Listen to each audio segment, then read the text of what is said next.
rapidamente, faça uma análise rápida em relação à gestão municipal. Está indo bem? O que é que precisa melhorar? Como é que está essa situação? Muito bem, a gente vê o interesse do prefeito em dar conta do serviço, a cidade ficou muito acabada, e a gente vê o esforço dele, vê o esforço da equipe. Do ponto de vista administrativo, a gente vê um desenvolvimento na cidade. Do ponto de vista político, uma decadência. Ele começa a perder apoios, né? Talvez há um imã que puxa e um imã que expulsa, né? Uhum. As pessoas muito ansiosas por melhorias, e às vezes o prefeito deixa um erro, deixa a desejar, principalmente no tratamento com a classe política, né? Com os munícipes, com aquelas pessoas, aquele carinho que ele demonstrou a vida toda. É aquilo que eu sempre falo, a alma, o governo tem que ter alma, né? Tem que ter alma. E isso é perigoso. Eu conheço um prefeito aqui na região que foi o melhor prefeito de Amarante, chamava-se Dr. Marconi do Alibe. Excelente, o cara mudou a cidade em 4 anos. E aí chegou um outro candidato, chamado doutor, também médico, Gildásio, só beijando o povo, abraçando o povo, e levou a eleição. Porque o pessoal não queria só obra, ele queria carinho, ele queria atenção, ele queria ser ouvido. E às vezes o gestor comete a esquecer de fazer política. Outra coisa também que eu acho assim é relegar. Ao invés, eu tenho que fazer o contato com o Célio, e às vezes eu mando, é que nem dizia, o Hildo pegava e botava o polegado. Né? É verdade. Não era? Então, não estou desfazendo aqui do meu amigo polegado, mas não é a mesma coisa. Não é a mesma coisa. Então, assim, não, fala com fulano, né? Fala com a minha mulher, fala com não sei quem, então não dá. Do ponto de vista político, eu penso que o prefeito precisa dar uma melhorada. Do ponto de vista administrativo, ele está indo bem, está fazendo as alianças sem radicalismo, ele vai nos deputados, ele recebe todo mundo, verdade. Ele conversa com todo mundo, ele está correndo. Agora a gente percebe que no campo político há um desgaste. A relação com a Câmara, como é que é? Eu me afastei da Câmara, eu tive 90 dias na Câmara com o vereador, e eu percebo que a nova Câmara está assim um pouco irritada, né? Ele foi vereador por vários mandatos. Mas recentemente eu vi que ele atendeu uma reivindicação antiga da Câmara, que era a questão das emendas impositivas. Isso não foi bom? Como não atender? Ele é o autor do projeto quando ele era vereador. Quem começou essa briga pelas emendas impositivas da Câmara foi ele quando era vereador. Ficava muito incoerente agora ele vetar um projeto de lei que a vida toda ele e o irmão dele lutou. Então era a palavra dele agora ele era o gestor. Então não tinha como ele negar um projeto de lei que ele é um dos autores dele. Você tem quantos anos nessa área? Desde solteiro eu trabalho na igreja, fui missionário e tenho um histórico de pregador, de missionário, que eu retornei ao pastoreio desde 2009. Certo. Sério, já que nós estamos falando em pastor, você era muito ligado, você era considerado um discípulo do pastor José Cavalcante, né? Muito bem, pastor Cavalcante era um pai ministerial, um grande amigo. Nesses últimos dias de vida dele acompanhei de perto em São Luís, trocando turno mesmo, ficando com ele lá na UTI, ajudando ele nos processos. Ele foi acometido daquela cirrose hepática, né? Tinha que fazer um transplante, então praticamente começou a 15 dias, tinha que tirar a água da barriga, depois toda semana.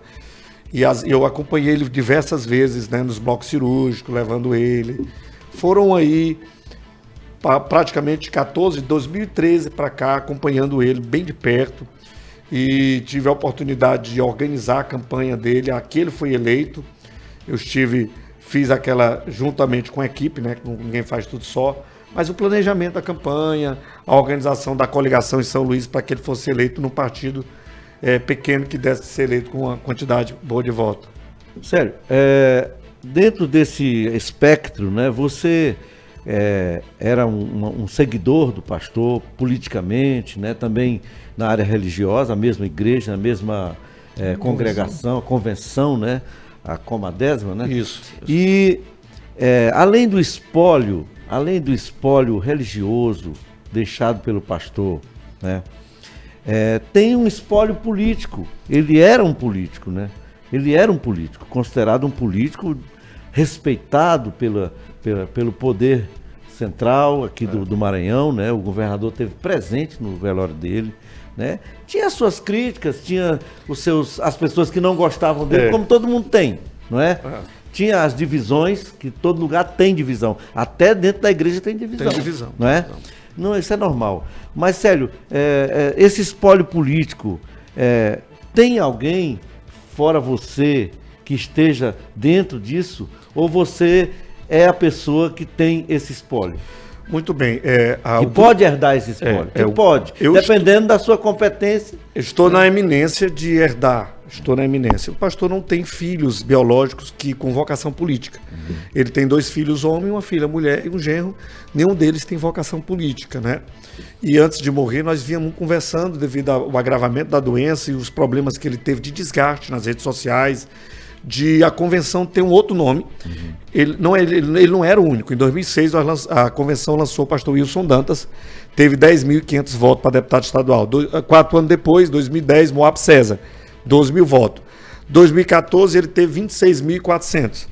Aí, 2018, ele foi eleito com 32.000 votos. Aí, na última, ele teve 37.000, saiu ele e o Josivaldo JP, que foi lançado no mesmo grupo. Josivaldo entrou em 2016, quem assinou a ficha dele foi eu, para vereador. Perdeu por 15 votos para Maura Barroso. Josivaldo nasceu dentro do grupo liderado pelo pastor Cavalcante, o grupo da igreja, o grupo da Comadésima, na época o PROS, que eu presidia. Organizamos o PROS. E depois o Josivaldo resolveu sair estadual. Nós convencemos ele a mudar para federal. Ele não queria. Foi uma luta muito grande para ele sair para federal, porque não eleger nenhum dos dois, nem Cavalcante. E deu certo. Cavalcante se elegeu estadual, ele ficou na suplência. 2 anos depois ele assumiu como federal. Se ele tivesse sido estadual, ele não tinha ganhado para deputado, né? E talvez o Cavalcante também não, porque dividiu os votos. E conseguimos.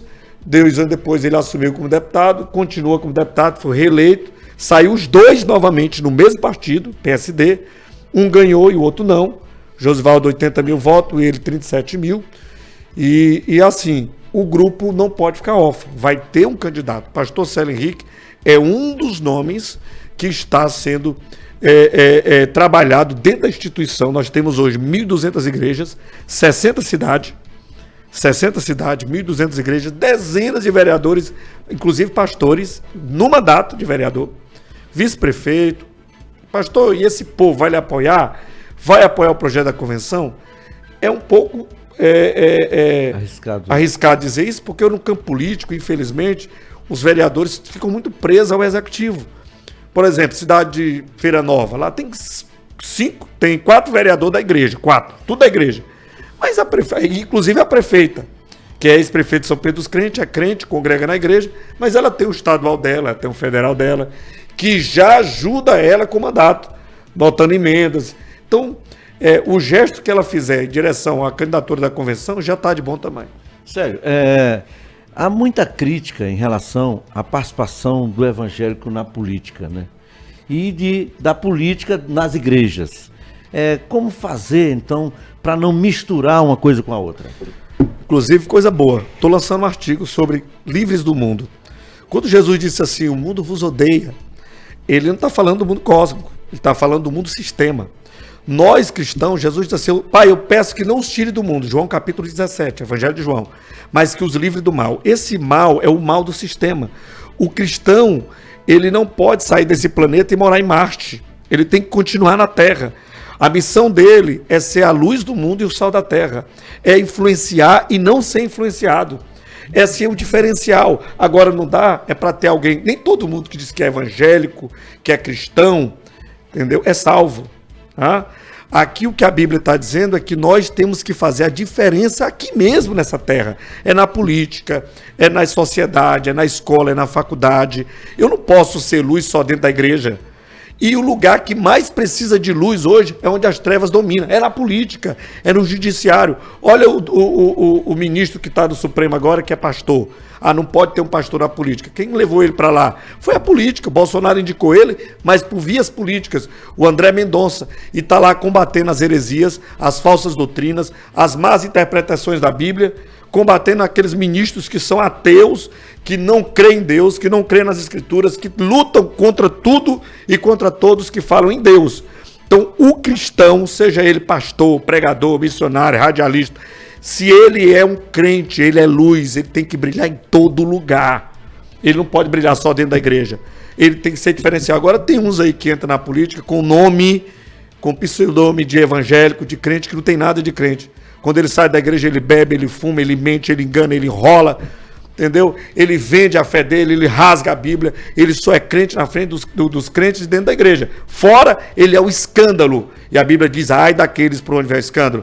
Eu vou, para concluir, com todo o respeito do mundo, nem todo ambiente é para o cristão estar. Não é todo ambiente. Ah, pastor, o cristão, ele é político. Ah, beleza, está tendo ali uma festa das religiões afros e tal, aí eu vou botar uma roupa de afro, de terreiro de macumba e vou dançar, porque ali é cultura. Eu me lembrei da Rosiana, que a Rosiana, um dia estava tomando a hóstia, no outro dia ela estava num terreiro de macumba. Aí os caras ficavam criticando. Mas... O Jomar também. O Jomar chegava na Assembleia de Deus, lia a Bíblia, pregava, tu jurava que era um pastor, um padre. Tu pensava assim, você ia conversar com ele, ele é um ateu. É um cara que lançou até um livro dizendo que Jesus tinha várias mulheres. E eu queria agradecer imensamente a sua participação aqui conosco. Muito obrigado, Josué. Deixar alguns segundos para a sua despedida. Quero agradecer o Josué Moura, meu grande amigo, o Aquino, toda a equipe, a Top FM. Parabéns pelo brilhante trabalho. Dizer para você, Imperatriz, é hora de pensarmos em escolhermos os nossos representantes ano que vem. Vamos orar por nossa cidade, por nosso Maranhão. O Maranhão não pode viver e continuar no atraso. Imperatriz não pode continuar na mermice com as representações que ao longo dos anos temos elegido e não visto muito resultado. Vamos orar para que Deus nos dê bons representantes, que Deus abençoe essa cidade, Deus abençoe sua vida, Josué. Muito obrigado, Imperatriz.